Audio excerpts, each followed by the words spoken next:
far as the retail market in precious metals, it's gone from a very slow trickle over the last several months to fire hose type of volume. There's an awakening, and maybe it has something to do with all the metal that's been imported into the COMEX over the last 9 months, levels that we've never seen before. Anyone has ever seen before. And that goes hand in hand with what we've been talking about for a long time with the central bank buying. And then you start to see things like the CIO of Morgan Stanley saying, well, maybe a 60-40 stock to bond allocation isn't really good. Maybe we should go 60-20-20, 60% stock, 20 bond, 20 gold. You have Jeffries, one of the head traders at Jeffries, saying now 6,600 is what they're expecting. You have Michael Hartnett from Bank of America said, well, no, it should be 25, 25, 25, 25, 25% stock, 25% bond, 25% short-term treasury, 25% gold. You have Goldman Sachs saying if the Federal Reserve gets one whiff of the Federal Reserve losing independence, Goldman Sachs says this, but what's Stephen Mirren, who filled that vacated spot, but the author of the Mar-a-Lago Accord and advisor to Trump? What independence? So there's a lot of, I think, signals pointing to that the very, very big money, the institutional money, is moving in this direction. Jeffrey Gundlach, the bond king, comes out and says 25% gold is not too much of an allocation. Now, my whole career, Kai, 5% was acquiesced by the financial advisors to appease their clients who were into gold. 25%, when the biggest money in the world, from Tether to the commercial banks, to the central banks, to the bond king, saying, look, we made our mark in traditional assets, but you might want to weigh up your gold allocation. Something's different, honest to God. And then you add on all the imports into COMEX, which is 5 feet of snow in Death Valley in July in terms of an anomaly. Every month, billion over billion over billion over billion in gold and silver coming into COMEX. Something is really very different. For the very first time in 35 years, I mean that sincerely. Something's very different. Absolutely. But the question is now, everybody's changing their forecasts. Analysts are upgrading their forecasts as well. Goldman Sachs even said like $5,000 is possible if only 1% of the treasury holdings in the U.S. are being shifted towards gold. I think that's even an understatement to a degree because nobody knows where that money will push gold in that scenario. But was there a tipping point, or are we back to little by little and then all at once? I think that there has been, to your point, there has been a tipping point. What tipped it, I'm not sure. Maybe it was the little by little that's just starting to tip the, they have those things on the cruise ships. They fill up with water and then it finally tips over and it pours down on on the slide for all the kids. That's what it's like. It's like something is tipping. I don't know. I think it's just a realization that the Federal Reserve is going to move to cut rates. Cut rates in an environment, a rising inflationary environment where the CPI has stayed above their target 2% for over 53 straight months, where they've revised, you're going to talk about the unemployment numbers, they've revised almost 500,000 jobs year to date as is, let alone all the revisions that we saw before that. And so I think that it's a weak market. It's the realization that we have chosen inflation over austerity and getting our balance sheet in order. And maybe the world is finally waking up to that holding treasuries. When Jeffrey Gundlach, the bond king, says, let's just, all of these guys, whether it be Morgan Stanley, Goldman Sachs, Jeffries, or Jeffrey Gundlach, saying, we're going to take money off the bond table and reallocate it to gold. That's when people should stand up and take note. This is how these people made their mark, and now they're backing away from it.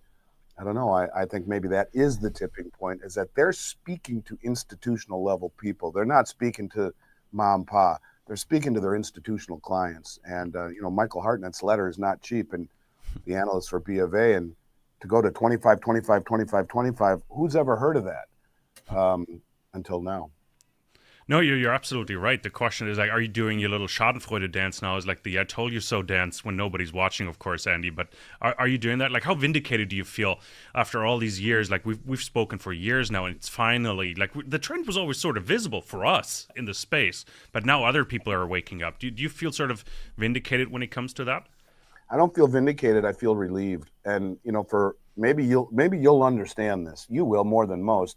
It's a heavy responsibility to do what we do, and you can get out here and say what you believe, but you're putting your name and your reputation on the line in front of the world, and people follow what you're saying. I feel relieved that the amount of time that I put in, and just like I'm sure you do, 3, 4, 5 hours a day, 7 days a week, researching, studying, mostly reading, not watching podcasts, scouring the globe for information. I'm happy to know that it's helped some people and that it's coming true.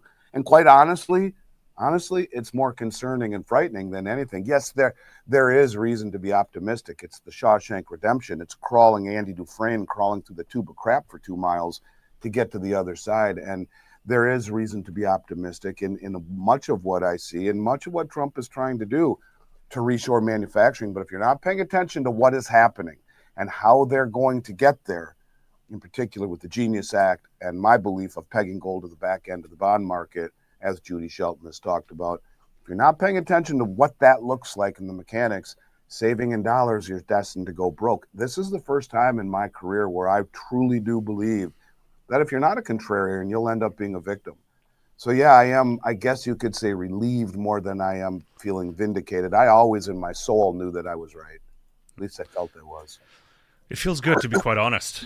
Coming out of a 14-year bear market in the mining stocks as well, it feels good to finally be right. I hope I'm not just a broken clock who's right twice a week or twice a day, right? Dude, you know what? You can be right based upon economics and logic and be wrong for a long time, because people that have been using suppression to hold down these markets, these are very powerful folks who have now gone the other way, and they're like, no, I think we're going to go long and stand for delivery. There are different things happening, different dynamics, I believe, that will make you look right in spades before it's all said and done. Let's break down, like, who's actually buying gold right now, like when you look at it. Like before it was the central banks. I think we've talked about that ad nausea, but who's really pushing gold now to 3,900, 3,915, I think, on the futures for December right now as we speak here, Andy. So who's the real buyer right now? Well, I mean, there's no question that it's still the continued main characters, China and the BRICS nations. But what's vastly different, is you have the most well-informed traders here in the West, in the United States, that are standing for delivery to the tune of billions and billions and billions and billions every month. And the question that you ask is one that should really be thought about. Who the hell is buying all of this? Every month we're seeing billions and billions and billions every week come into the COMEX. And guys like Vince Lancy, who are no dummies, and he's a smart dude, one of the smartest in the industry, and he says, look, 85% of the gold that's being bought by the central banks is not being reported to the IMF. They're bringing it in ways like China going in and buying doré and concentrate, as Sean Kuhn will tell you from Dolly Varden, from all of the miners in Latin America and in Mexico, pulling gold and silver out of the ground before you even call it that, because it's in concentrate and doré form, shipping it back and refining it themselves. Well, that doesn't trigger IMF reporting. It's under 999 fine. Or buying it from other locations around the globe through maybe proxy banks or sovereign wealth funds that don't trigger it, and using artisanal and local miners, and bringing it in not through the central bank channels, so it's not reported. All I'm saying is that the biggest money in the world has been doing this for a long time and getting more creative in the way they're doing it. But what is different now is that who the hell is bringing it into this country? If I had to guess, now again, could be a guess, I would say it's the Treasury Department under the guise of the Exchange Stabilization Fund, where it can be quiet. Don't tell anyone, it's for national security.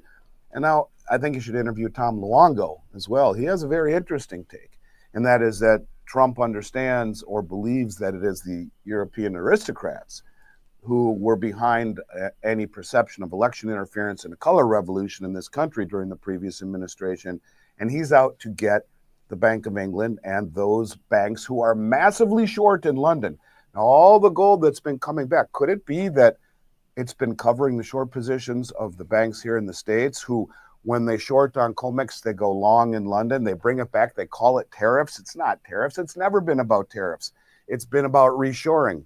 So maybe if you want to walk that fine line of conspiracy and reality, and this is coming more from Tom than it is from me, but I think it's a very intriguing idea, is that all that gold coming back, maybe it's being used to cover the short positions of the banks in the States with the idea that it's going to go to the Treasury in terms of their gold acquisition for whatever their plans are with gold revaluation or pegging it to the bond market, as I believe, and to cover their balance sheet. And we're this close away to some sort of a systemic moment in London where the inventories, in particular of platinum and silver, are down to less than 1 day's worth of trading. And if these continued delivery requests happen, you're talking an existential threat for some of the biggest banks in Europe, and Trump is out to get them, is what Tom is saying, out to get the Bank of England and out to get these aristocrats that are the bankers in Europe by having some form of a delivery default in London that would very quickly trigger a systemic chain reaction that could bring down some of the biggest banks in Europe, as the banks in the United States have quietly covered. Now, could that happen? Don't know. All I'm telling you is the amount of gold coming into the COMEX every single week is unlike anything anyone has ever seen, and we are now net importers of gold for the first time, really, ever, other than World War II, when everyone sent us their gold as part of the World Reserve Standard. And, you know, since then, maybe 1 or 2 months here and there, but every other, the trend has been net exporters for the United States as far as gold is concerned. My whole career, which is going on 36 years.